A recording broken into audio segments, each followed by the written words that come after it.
Maharashtra superfast news चॅनलमध्ये आपले सहर्ष स्वागत आहे। खास सत्याची थार लेखणीची महाराष्ट्रातील ताज्या आणि वेगवान बातम्या पाहण्यासाठी आपल्या हक्काचे चॅनल शेअर करा, लाईक करा आणि सबस्क्राइब करा। धन्यवाद। घाटकोपरमध्ये भीषण आग, अनेक ठिकाणी ज्वाळांचा कहर, वीज पुरवठा खंडित। गोळीबार रोड परिसर, घाटकोपर पश्चिम येथील शिल्पा बिल्डिंगजवळ महाराष्ट्र मेडिकल परिसरात लागलेली आग अत्यंत भीषण स्वरूप धारण करत असून संपूर्ण परिसरात भीतीचे वातावरण पसरले आहे। रस्त्याच्या खोदकामादरम्यान ही आग लागल्याची प्राथमिक माहिती समोर येत असून या घटनेमुळे अनेक ठिकाणी आगीच्या ज्वाळा उसळताना दिसत आहेत।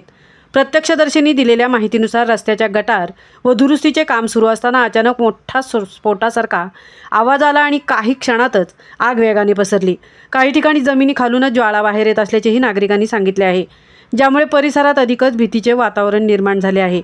आगीची तीव्रता लक्षात घेता प्रशासनाने तात्काळ खबरदारीचे उपाय म्हणून संपूर्ण परिसरातील वीज पुरवठा बंद केला आहे, त्यामुळे मोठा अनर्थ टळल्याचेही सांगितले जात आहे। आगीमुळे परिसरात दाट धूर पसरला असून श्वसनाचा त्रास होण्याची शक्यता लक्षात घेऊन नागरिकांना घराबाहेर न पडण्याचे आवाहन करण्यात आले आहे। घटनेची माहिती मिळताच अग्निशमन दलाच्या अनेक गाड्या, पोलीस तसेच आपत्कालीन सेवा मोठ्या संख्येने घटनास्थळी दाखल झाल्या आहेत। अग्निशमन दलाकडून आगीवर नियंत्रण मिळवण्यासाठी शर्थीचे प्रयत्न सुरू असून परिस्थिती नियंत्रणात आणण्यासाठी युद्ध पातळीवर काम सुरू आहे।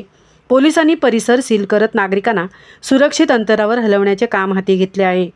प्राथमिक अंदाजानुसार रस्त्याच्या खोदकामादरम्यान भूमिगत गॅस पाईपलाईन किंवा विद्युत यंत्रणेला धक्का लागल्यामुळे ही आग लागली असावी अशी शक्यता व्यक्त केली जात आहे।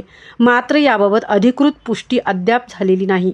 सुदैवाने आतापर्यंत कोणतीही जीवितहानी झाल्याची माहिती समोर आलेली नसली तरी काही मालमत्तेचे नुकसान झाल्याची शक्यता वर्तवली जात आहे।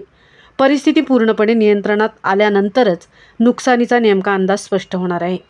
प्रशासनाकडून नागरिकांना आवाहन करण्यात येत आहे की अफवांवर विश्वास न ठेवता अधिकृत सूचनांचे पालन करावे आणि घटनास्थळापासून दूर राहावे। महाराष्ट्र सुपरफास्टसाठी सीताराम कळंबेसह तृप्ती भोईर, घाटकोपर।